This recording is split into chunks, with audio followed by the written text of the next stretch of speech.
Y quiero dar la bienvenida a quienes me acompañan hoy, Ricardo Valdés, ex viceministro del Interior, y a Grace Vaquerizo, abogada laboralista, integrante de la Alianza Venceremos. A los dos, bienvenidos, gracias por estar aquí. Con gusto. Grace, Muy buenas tardes. Un arranco gusto, con Ricardo. usted preguntándole, después de toda la inestabilidad política que han vivido, no de las últimas semanas, de los últimos años en Perú, ¿está todo ya listo? ¿Hay las facilidades? ¿Es propicio llevar a cabo estas elecciones el próximo domingo? Sí, es muy resaltante la caracterización que hacen de nuestro país sobre la inestabilidad política. Son 8 presidentes en los últimos 10 años, 8 presidentes a partir del año 2016, cuando el partido Fuerza Popular de la señora Keiko Fujimori perdió las elecciones. Y sí, es muy necesario, después de tanta inestabilidad política, que terminemos este asunto del caos, el caos con K, y podamos tener un gobierno que pueda desarrollarse en democracia Sí. y en estabilidad. Nosotros estamos seguros que así será, porque Roberto Sánchez ha configurado una serie de alianzas con los partidos que no pasaron a la segunda vuelta. Así que creemos de que si la gente le da el voto de confianza a Juntos por el Perú, vamos a poder darle estabilidad económica y bienestar a la ciudadanía. Ahí le pregunto, señor Valdés, para lograr esa estabilidad política que ustedes requieren, como bien lo decía Grace, son 8 presidentes, ninguno ha logrado terminar su mandato.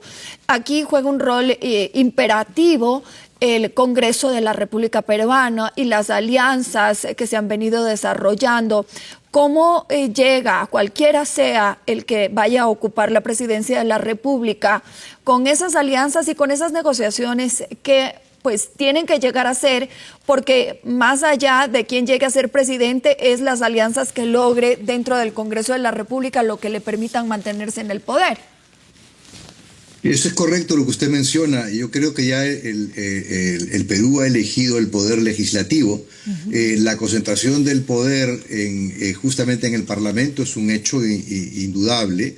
No existe una fuerza dominante dentro del Congreso de la República, independientemente de que Fuerza Popular tenga un número importante de parlamentarios electos que van a asumir el 28 de julio, sin embargo no tiene la fuerza absoluta ni total para permanecer en el poder, si ese fuese su deseo.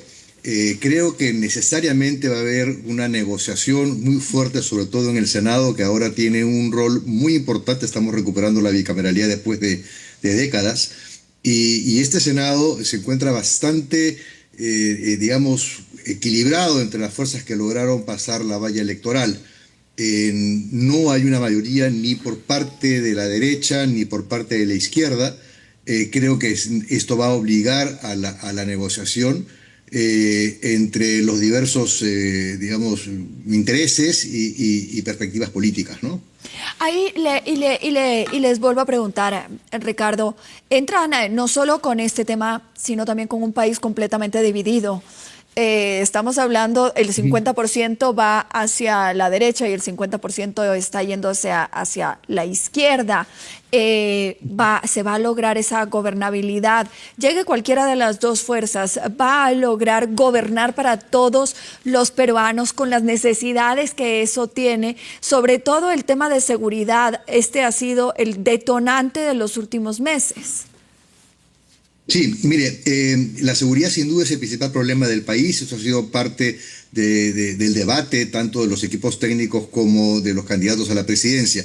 Hay que entender que fueron 36 candidatos a la presidencia. Los dos que llegaron a la final representan, digamos, una quinta parte del electorado. Hay un 80% que no considera que son los representantes idóneos para dirigir el país. Aún así, son, de acuerdo a las normas electorales, son los que van a tener que gobernar en un momento a otro, una vez que este 7 de junio se defina el candidato.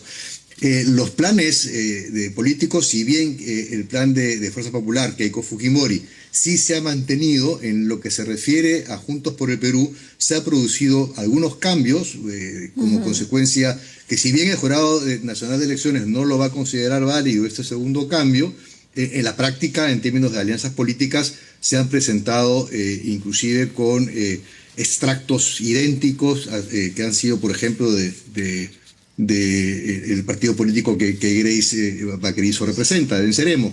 Entonces hay ahí, obviamente, a nivel del Frente de Juntos por el Perú, muchísimas fuerzas que lo integran y que creo yo que ahí la gobernabilidad va a ser más compleja como frente para ponerse de acuerdo, puesto que los planes de gobierno han variado, a diferencia de Fuerza Popular, que se llama tener una hegemonía, ¿no? Y ahí Grace le preguntó, hay dos cosas que llaman mucho la atención sobre el rumbo que ha tomado la propuesta de la izquierda en estas elecciones. Ustedes se planteaban una Asamblea Nacional Constituyente. ¿Ya no ven la necesidad de hacer una Asamblea Nacional Constituyente? Eso por un lado. Y dos, el tema del Banco de la República. Si algo ha mantenido a flote al Perú ha sido ese manejo independiente y quien ha liderado por los últimos años, que incluso a pesar de las inclinaciones políticas de anteriores gobiernos, se ha mantenido, ha logrado algo la estabilidad económica y la inversión extranjera ha seguido llegando al Perú, y eso ha sido algo que en este espacio lo hemos analizado por mucho tiempo. Al principio hubo una contra y se habló de hacer un cambio. Eso ahuyentó a algún tipo de electorado que hizo que también se ejerza un cambio dentro del candidato. Sí, quisiera comentar un poco la pregunta anterior para abordar estas dos últimas que comentas, ¿no? En principio, en nuestro país hay una situación de cooptación de poderes, ¿no? No solamente está el legislativo y el ejecutivo, sino tenemos otras instituciones que hacen un control de peso. Lamentablemente estas instituciones como la Defensoría del Pueblo, el Tribunal Constitucional, la Junta Nacional de Justicia, que es la que elige a los jueces, han sido copadas por personas muy allegadas a Keiko Fujimori, y bueno, además de haber sido elegidos por este Congreso que estaba dirigido por el partido de Keiko Fujimori junto a otros partidos de derecha, ¿no?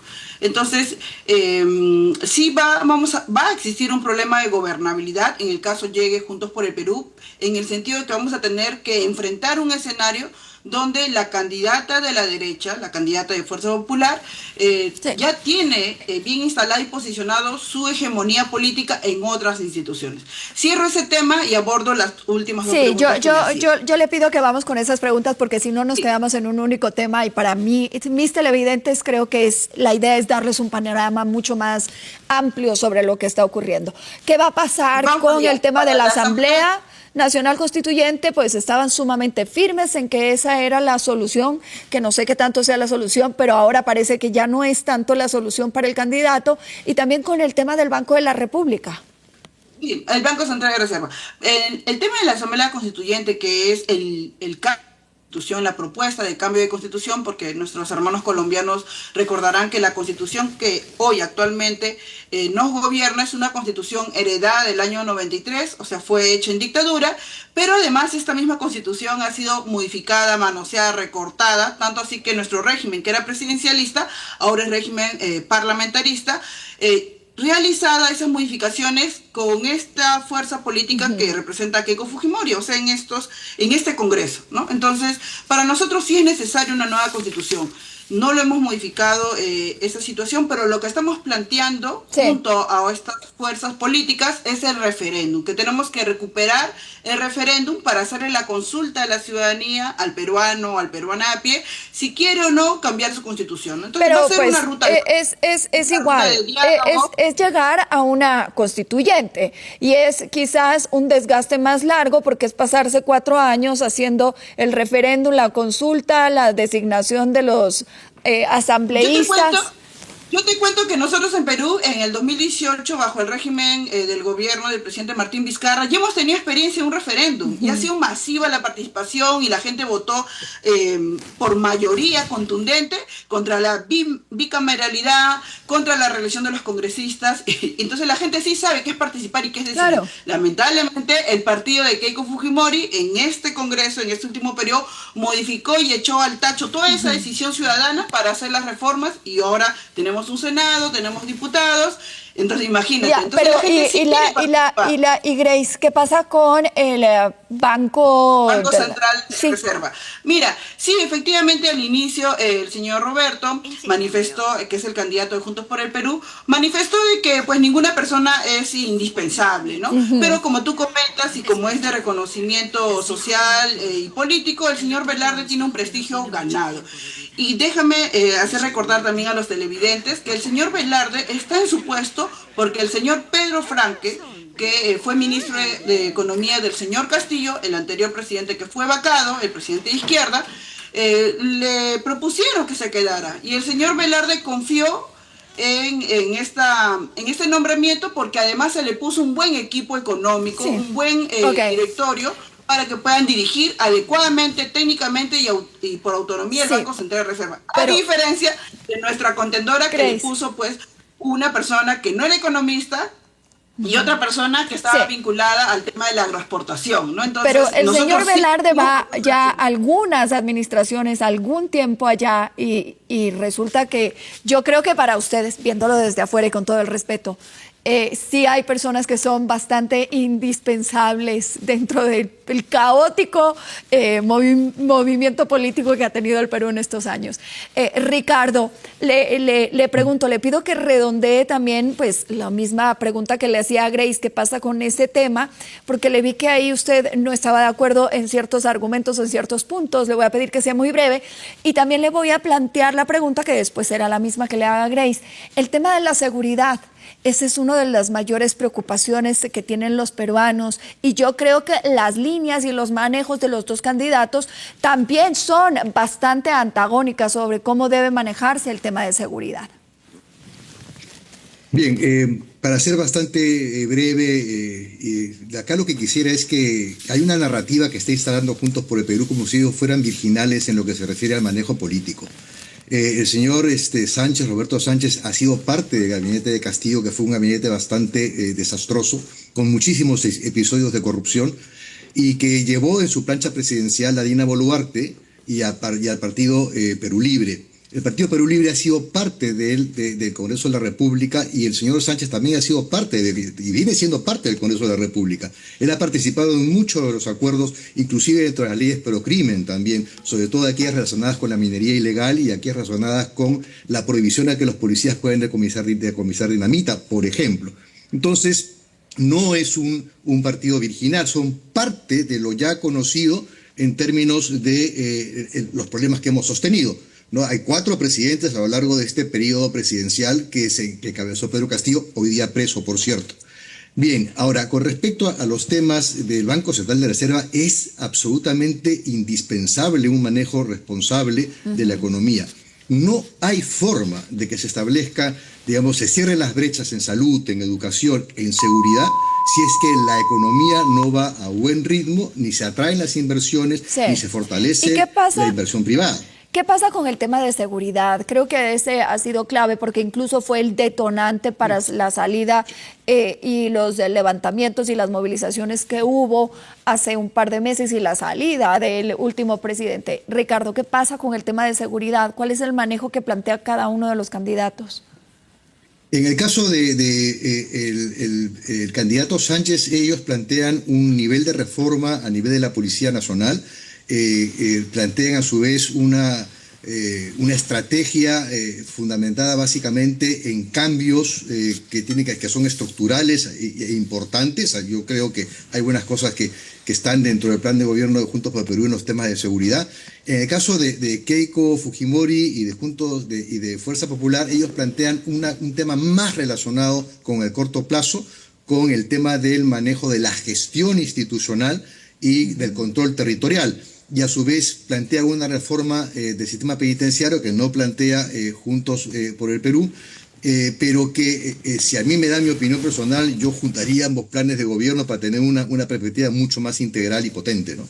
Claro que, Grace, le pregunto ahí, el tema de seguridad quizás es de las mayores preocupaciones, no únicamente que tiene el Perú, curiosamente es un tema regional, es un tema que está dentro de las consultas principales de todos los países. Ahora Colombia, que se acercan también las elecciones, ese es el tema central. Ecuador fue el tema central, Brasil es el tema central. Es decir, esto, y le hago esta pregunta porque en tema de seguridad hay algo que nos tiene una desventaja grande en la región, que cada una de las políticas va de acuerdo a la inclinación política de quien asume el poder. Mientras nos enfrentamos a los grupos transnacionales, que como bien tienen la palabra, ellos sí tienen una política transnacional para agredirnos, para atacarnos, para la delincuencia y para el narcotráfico. Grace, ¿qué se plantea desde allá? Sí, mira, saludo que Ricardo pueda reconocer los puntos buenos en el plan de Juntos por el Perú en el tema de seguridad. Él ha sido exministro, así que para mí ese reconocimiento de los puntos buenos es saludable, ¿no? Pero creo que también hay que ver el tema político. ¿Por qué? Porque la inseguridad en nuestro país también está ligada a un tema de corrupción de la policía. Y lamentablemente nuestra policía también ha sido como institución y en cuanto a su labor en la lucha contra el crimen, ha sido manoseada sus funciones, ¿no? A partir de de los juicios o de los procesos que tenían muchos líderes, muchos congresistas, ahora a los policías se les ha asignado ciertas funciones de investigación que van más allá de sus competencias y en su momento hubo pues un debate entre la Fiscalía y la Policía Nacional. Entonces los ciudadanos estamos expuestos a un sistema débil de lucha contra la delincuencia y a su vez estamos expuestos a la corrupción misma que hay en la policía. Si a esto le sumamos el avance, la crudeza de estas organizaciones criminales que se dedican al sicariato y a la extorsión, vamos a tener lo que hoy pasa en nuestro país, ¿no? Que todos los negocios de las pymes, todos los transportistas están pagando cupos. Cupos, no sé si lo llaman igual allá en Colombia, sí, que acá es el dinero que le entregan. La allá vacuna. Es vacuna. Y acá le llamamos cupos, ¿no? Cupos.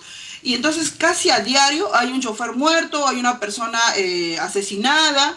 Entonces, la situación es muy álgida y sí necesitamos un gobierno que tenga autoridad política, autoridad moral para que pueda salir a enfrentar esta situación y pueda hacer la reforma policial. Que yo sé que es un trabajo muy difícil, la reforma policial pues va a tener muchos actores de la misma policía que se va a resistir porque hay agentes generales corruptos, pero tiene que ser apoyada para que resulte, tiene que ser apoyada de una gran coalición civil que va más allá pues de un gobierno en el Ejecutivo, que puede ser un gobierno débil o fuerte, pero sí tiene que haber organización social que respalde esa. Grace y Ricardo, me quedan pocos minutos, pero sí quiero hacerles una pregunta y arranco con usted, Grace.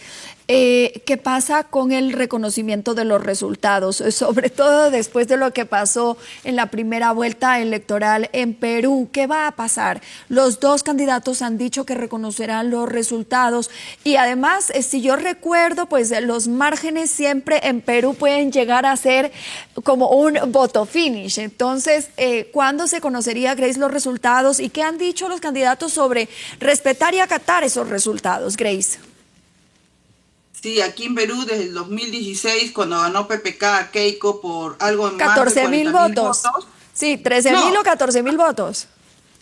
Yo tengo la memoria de que tenía más de 40.000, pero bueno, el tema es que eran muy pocos para ser un país de millones de votantes, ¿no? Entonces sí, creo que cuando los resultados son ajustados, les dan como que una especie de ganas al equipo contrario, en este caso de Keiko, a seguir con la pataleta del fraude, ¿no? En este caso, en esta última elección de primera vuelta, quien reventó el tema del fraude electoral fue el señor Aliaga, el señor Rafael López Aliaga, que también es de un partido de derecha y que era aliado de Keiko en el Congreso. Grace, pero más allá de irnos a la historia hacia atrás, ¿qué va a pasar hacia adelante, hacia el día domingo? Los candidatos, su candidato, el señor Roberto Sánchez, ¿va a acatar los resultados electorales, sean favorables o desfavorables para él? No, sí, hay que respetar los resultados. Yo le he escuchado a Roberto en diferentes entrevistas. De parte de Juntos por el Perú no hay un cuestionamiento al conteo, al sistema que ha llevado la OMPE y el Jurado Nacional de Elecciones, porque son dos instituciones que se encargan del proceso y de los resultados. Nosotros hemos criticado, sí, algunas deficiencias, pero nosotros no hemos caído en el juego de que hay un fraude, que las instituciones están contra nosotros. No, no hay nada de eso acá. Ok, Ricardo, ¿cómo ve usted el panorama? Keiko Fujimori y Roberto Sánchez, ¿respetarán y acatarán esos resultados o vamos a ver lo que vimos estas pasadas semanas, una incertidumbre que no ayuda para nada? Más bien polariza y genera muchísima más incertidumbre política, social y económica en el país. De acuerdo a los últimos sondeos, yo diría que en estos momentos hay un empate técnico entre Fuerza Popular y Juntos por el Perú. Creo que además ha perdido un poco esa diferencia que tenía eventualmente en unas encuestas Keiko Fujimori con respecto a Roberto Sánchez. Entonces hay un empate técnico. Ahora, históricamente Keiko ha sido una muy mala perdedora, eso también hay que reconocerlo, ha sido muy mala perdedora en las últimas elecciones, no solamente la de Pedro Pablo Kuczynski, sino también la de Castillo. Yo sí espero que ella haya aprendido de esa experiencia y en este caso reconozca, si es que pierde las elecciones, reconozca prontamente el triunfo del contendor, y lo mismo espero en el caso de Roberto Sánchez, que también pueda reconocer el triunfo de Keiko Fujimori si eso es lo que ocurre. Lamentablemente hemos tenido una primera vuelta repleta de errores por parte del organismo a cargo del proceso electoral, que eso ha hecho que existan muchas dudas también en toda la población. Entonces va a ser un escenario muy complicado y muy difícil. Espero que la sensatez sea la que predomine. Bueno, yo desde aquí, pues desearles muchos éxitos a todos los peruanos cumpliendo ese deber democrático de poder ir a las urnas, de poder elegir cuál es el destino que se está jugando. Creo que en este momento hay dos modelos de país, los que están en juego, y eso es lo que tiene que creer y saber el electorado. Grace, te doy las gracias por haber estado aquí, a Ricardo también, a los dos, muchísimas gracias además por el respeto por sobre las diferencias. Y desearles muchos éxitos, vamos a estar muy pendientes y estaremos analizando ya la próxima semana quién es el ganador de esta contienda. Que la pasen muy bien, gracias. Ustedes también, saludos, buenas tardes. Y nos vamos a una